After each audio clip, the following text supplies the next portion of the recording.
What's up, world? It's the Javelin Breakdown, bringing you episode 11 of the Javelin Breakdown Show. As always, brought to you by Spearworks, the makers of the Raptor Javelin line, the Ghost Arrow Javelin. This summer, the Viper, the customizable carbon javelin, nothing like it on the market. So if you're not familiar, I highly recommend you jump on Instagram, give them a follow, check out some of the awesome customizations they've done over the last year for many throwers. The fact that you can customize your Raptor or your Arrow Javelin, then next the Viper from point of sale, there's nothing like it on the market. So again, highly recommend you check them out. Got a lot of ground to cover today, so let's jump right into it.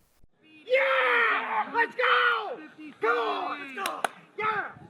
So before we jump into all the college conference meet results, I want to talk about a massive moment from this past weekend when it comes to professional throwers. So Timothy Herman of Belgium had a massive PR, 7-meter PR. So he threw 87.37 to win in Kenya over a quality field that featured Anderson Peters, Julius Yago, Ihab Al-Rahman. So just a bunch of really good javelin throwers.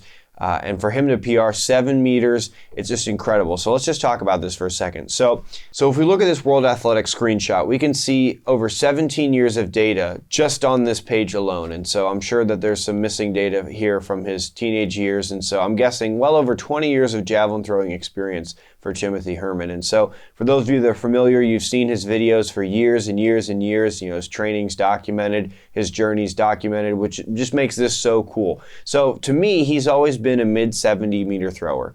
You know, I kind of started to see his stuff as he was in the 74.56 range, and then I saw him creep up towards 80, and then he broke 80, and then he was back under 80 for a little bit, and then he broke 80 again. And so, you know, he's just battled through a lot. And so when I saw this weekend he threw 87, I was ecstatic, because you just love to see that.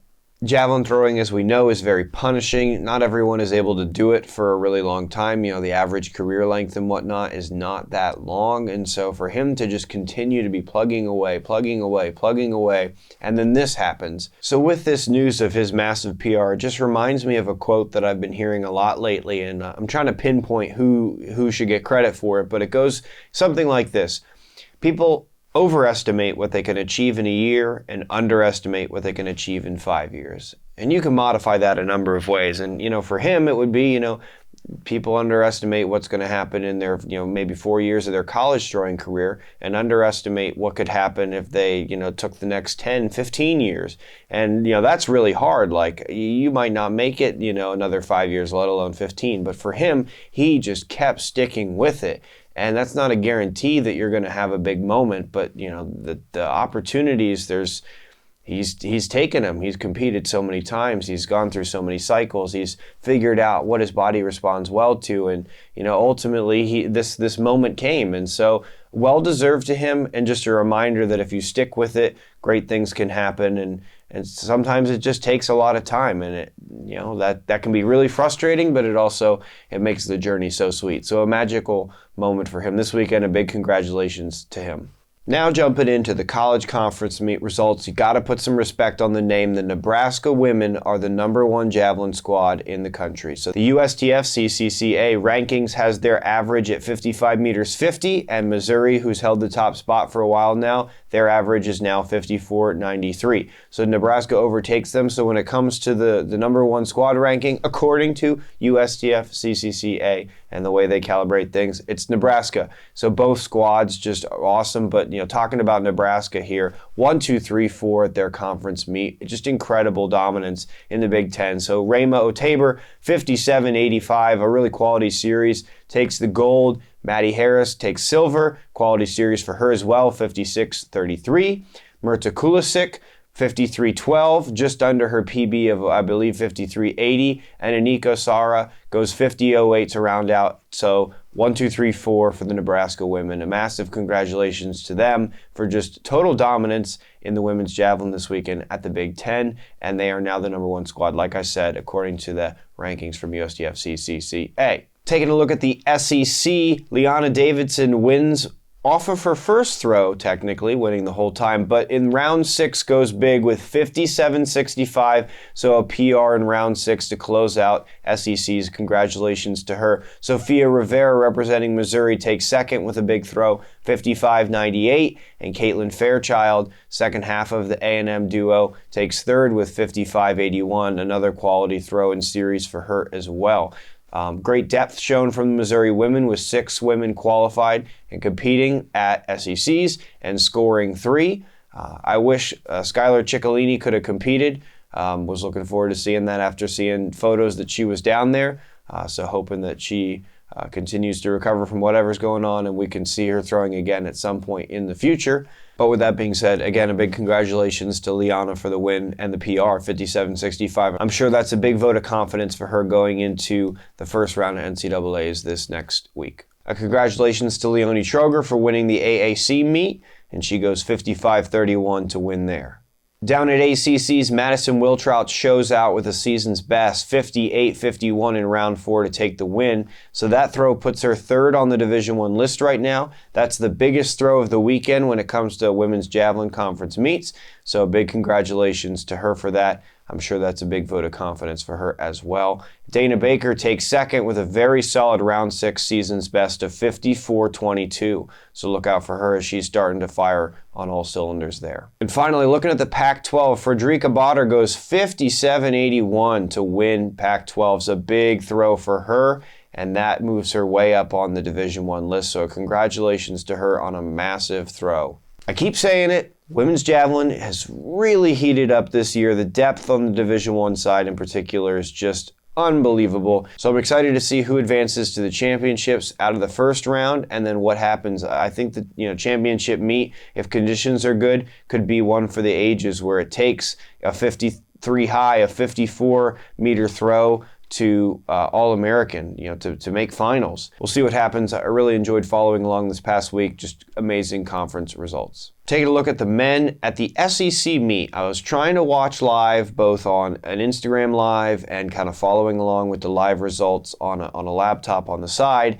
And so I was really confused because both Mark Minichiello and Cesario Pedego kind of struggled out the gun, and so they were back a few places going into finals. And so I wasn't sure if the weather was weird, if something wonky was going on, but ultimately they figured things out. So Mark Minichiello finds his groove in round 5 and throws 79.50, so wins, puts his stamp, shows why he's your defending champion, winning the SEC meet.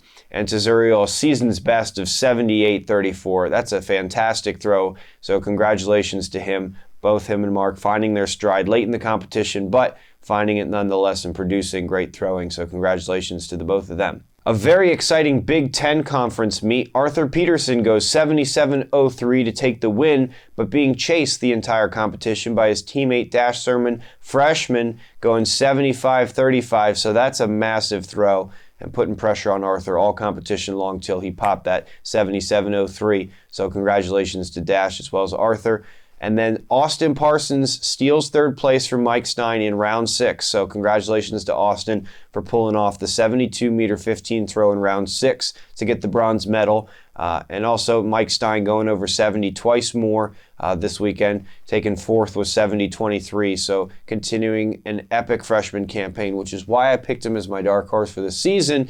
So Mike Stein, 70.23, holding the third place position until round 6, but still fourth place at your first conference meet. Very competitive. Congratulations, Mike. Looking forward to seeing what the first round of NCAAs holds in store for you. Your Big 12 Conference champion is Namdi Prosper of Baylor with a big throw of 74.40. Looking forward to seeing him at the first round of regionals as well. Hoping to see him strike in big form and be one of the guys that's pushing to get over 80 meters at the championship meet. On the men's side of the ACC, Ethan Dabbs is your champion. He is 4 for 4, so he's the first person to win 4 ACC Javelin titles. He only goes 73.09, so for him, he was a little disappointed. Check out his Instagram post about it, but I'm sure Ethan's going to be bouncing back. It looks like he's headed to Tucson for what they're calling, it's not called the USATF Throws showcase, I think, but Tucson Elite is what it used to be referred to, and so there's just some magic in the air down in Tucson. People have been throwing far there for a long time, so very excited to see him throw there in addition to the first round of NCAAs, and looking forward to seeing him make things come together and see some magic from Ethan. So, but congratulations to him nonetheless. 4 titles, gotta respect it. And then want to shout out his teammate Tyler Swatsky, coming back from surgery. He has PR'd 4 meets in a row this season. So he PR'd again for the 4th time at ACC's, 64.70 to place 7th. So just shouting this out because I love to see people come back from injury, especially just 4 PRs in a row. Like, that's awesome. So got to shout that out. He'll be throwing at the East Regional. So excited to see if he can put one together and maybe do something really special. Congratulations, Tyler. Your Sun Belt Javelin champion is Callan Seraldo, going 73.67. That's a PR throw, and that's a big throw, so congratulations to Callan. Adam Dubois, a freshman from Rhode Island, continues to impress, going 69.21 to place 2nd at the NEIC AAA Championship. So I guess it's a New England Championships of sorts. So there are a number of throwers across divisions. I'll touch on someone from Division II in a bit, but Adam Dubois going 69.21 there, very impressive.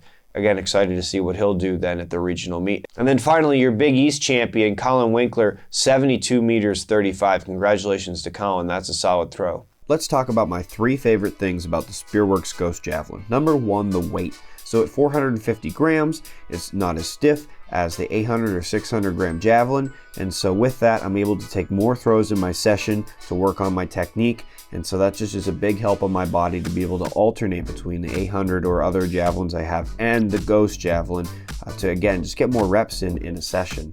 Number 2 is that this javelin is very sensitive to technical flaws. And so if you don't hit it through the point, it's not going to fly as far. But when you do, it flies very far. It's very satisfying. So it's a great tool for humbling yourself and being like, hey, you're not really hitting it through the point, so it's not going to go the distance, or you're really hitting it and it'll go really far. So it's a great tool in that capacity. And thirdly, it's customizable. With that customization, there's a number of color options for the javelin, a number of color options for the cord, laser engraving on the point, and so there's a ton of combinations. It's really awesome. So between all that, highly recommend you check out the Ghost Javelin, which is link in the description. Check it out. Taking a look at the Division II men, Jordan Davis, as I mentioned, someone from Division II at the NEIC AAA Championships. Jordan was the winner with a massive throw of 74 meters 37, so he broke 70 meters twice.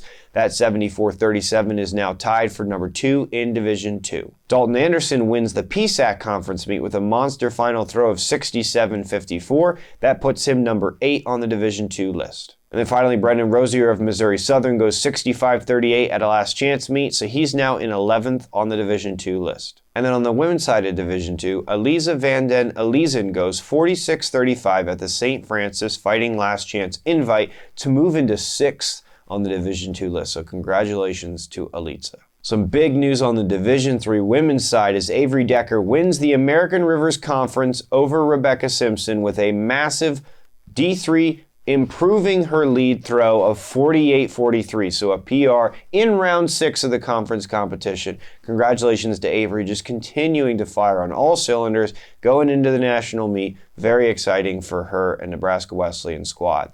Rebecca Simpson, as I said, took 2nd at a competitive conference meet, throwing 45.37. That's a really solid throw. I'm sure she's feeling good moving into the national meet in a few weeks as well.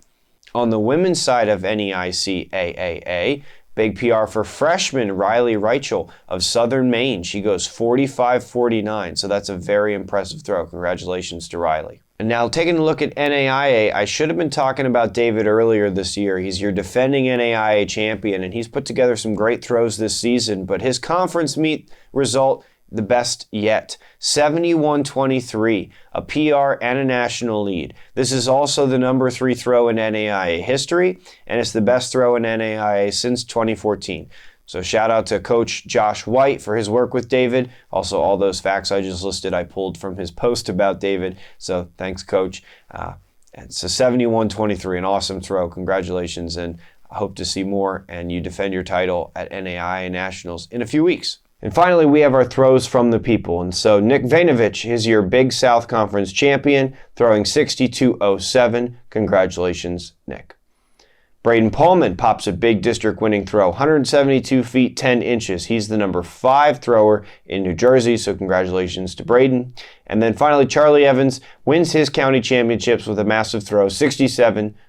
So congratulations to Charlie. And as always, a big thank you for sharing your throws with me. As always, really appreciate all the messages I get on the regular about how everyone's season's going, questions you have about throwing, questions you have about just anything really track and field related. It's just a joy to be part of your journey and hear from so many of you.